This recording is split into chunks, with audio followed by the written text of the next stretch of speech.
Hi everybody and welcome to another After Effects tutorial. My name is Eitan and today I will be showing you the extended version of this pumpkin tutorial. So I made this for Indie Mogul and so they had a limit of only 1 minute. So I had to do the shortened version.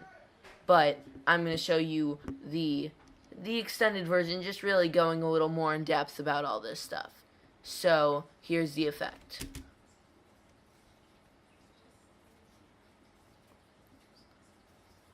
So we just have a pumpkin changing expression, and you can use this not only on pumpkins but on people as well. So let's get started. Okay, first you're going to want to move into a new composition and bring in your footage. So this, I just took a random picture from online. Now this is a tutorial for educational purposes, so I don't need to worry about copyright, but you do, so I would probably recommend taking a picture. Okay, so the first thing I'm going to do is bring on key light to bring out this background. So just sort of bring that down there. Now we don't really need to go into all these settings. You can see it's a terrible key, so you might want to make that a little better. But it's not really going to matter because your background is probably going to be on black. That's what I did. I just kept it like that. But for the for when we get into the puppet pin, which is how we're going to make it change expressions, it's good if you can have a relatively clean key, but it doesn't have to be perfect. So there we go. I think that's good enough. So now let's get into some of the effects. So click on this puppet pin tool and double click on your footage. So this just brings up the original footage, how it was originally, the original picture. So now you're going to want to move and put points around the edges, just sort of spread out. And what this is going to do is we're able to move these points around and it'll just stretch out the image. But we need to have some points on the edge, sort of holding it back as like a frame almost for the other stuff we're going to do. Because it needs to know how to stretch it, and if it doesn't have boundaries, then it can't stretch it well. So here we go. Now we have our little boundary, and so now we can add in little points where we're going to want to add keyframes. So, and make sure you're at the beginning of your project when you want it to start.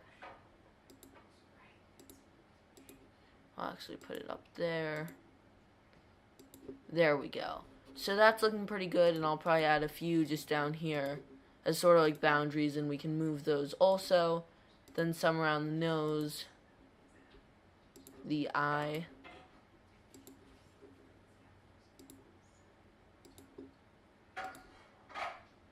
And then just a couple sort of holding it in place on the forehead, near here, and we already have them down there. So this just looks like a bunch of dots, but now we're going to be able to move these. So I'm just going to move back into the composition, but you don't have to, and I'm just going to go back to the selection tool. So originally I had it over the course of 4 seconds, but I think for this version I'm going to do like 2.5 seconds.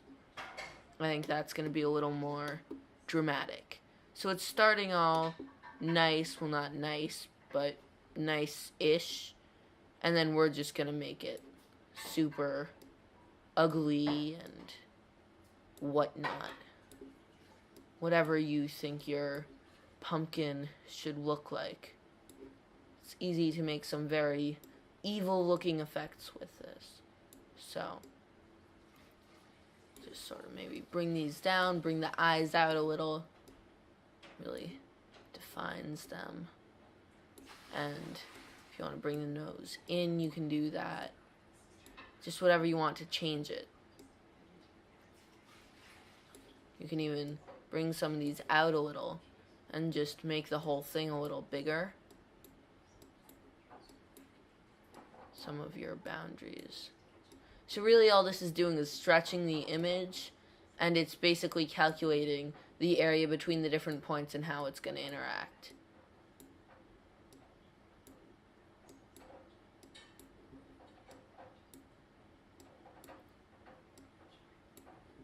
Okay, so you can spend a little more time adding more points there to sort of fix up some of those little things, but I'm not going to.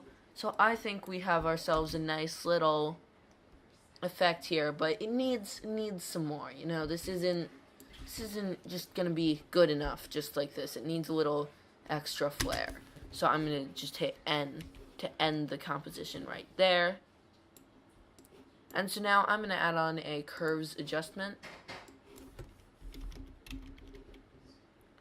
And I'm just gonna add this right on top of all these other effects. So I'm actually probably gonna lighten this up a little, just do the opposite of what you'd normally do for like a contrast curve. Do the opposite to make it as friendly seeming as possible. Just if you want to bring up hue and saturation, just bring down the saturation. Friendly little jack-o'-lantern, and then set keyframes for whatever it is that you'll be changing. Actually doesn't look like, well, we'll play with that there. So set a keyframe there, and it's like 2.5 seconds.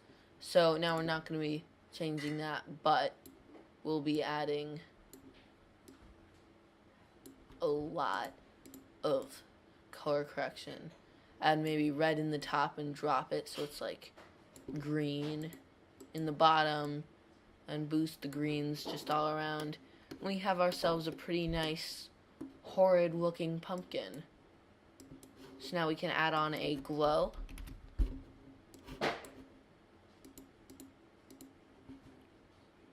And right now that does not look good, so let's turn up the radius, and we're gonna want it at the end. So we have to set up some good settings so it'll look good right here, 'cause this is where it all matters.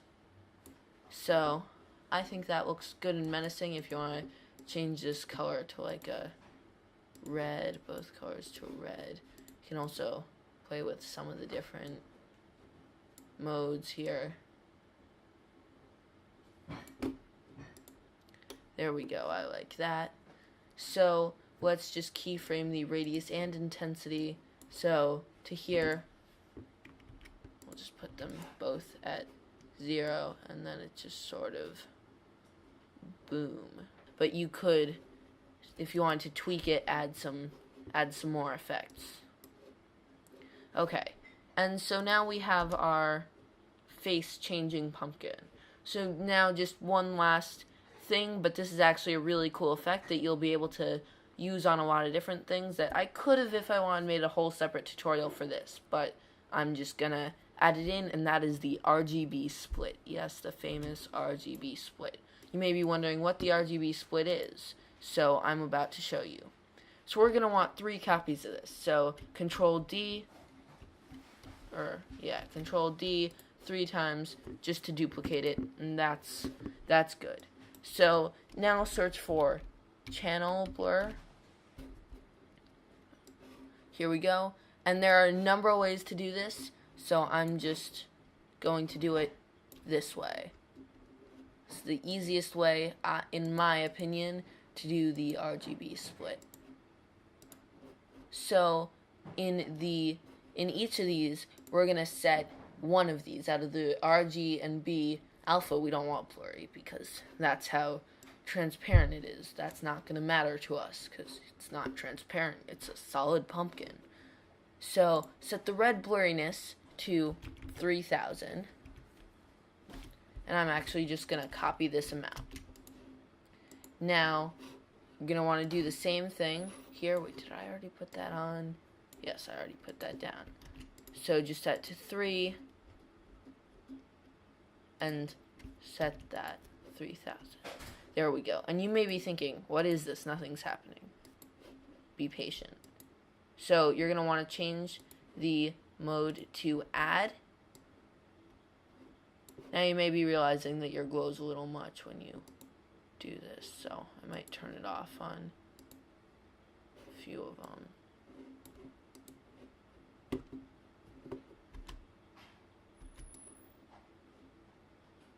And so what this is going to allow you to do is you can offset just little little portions of this, and it's gonna split the RGB channels and give you this really cool look.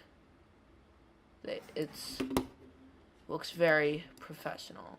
So let me just move this one back. So I think we'll be playing with the top one. So already that adds some sort of mysteriousness to it just by changing this. So now this is the one we're going to want to offset. So hit P, Alt click on that, and type in wiggle in parentheses, and then you can do, say, 2 times a second, wiggle 5 values. So it'll be wiggling a lot, but not a lot. And I'll bring that down to 1/4. So this is pretty bright and in your face.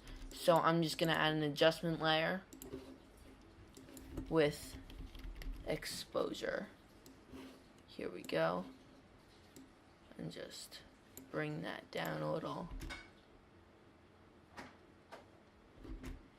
And they're still a little bright, so you can go and tweak these curves all around. Just bring them down. And here, definitely you're going to want to bring that down, maybe crush the highlights and bring that down. So I could do this to all of them, but I'll spare you your time, and so you can really just do this to whatever ones you want. But here, if I turn this off, you can just do it like that, and then you get this lovely effect of this creepy pumpkin changing form. If you want, you can play with the order of some of these, and sometimes they just look plain weird, but you can get a good result. So, thank you for watching this tutorial. If you liked it, please like, comment, and subscribe. And if you have any questions, please leave them in the comments below, and I will try to get back to you. Also, if you'll have any ideas for future After Effects tutorials, feel free to just put those in the comments as well, and if I know how to do it, I'll try to make a tutorial on it. So, thanks for watching, and I hope you learned something.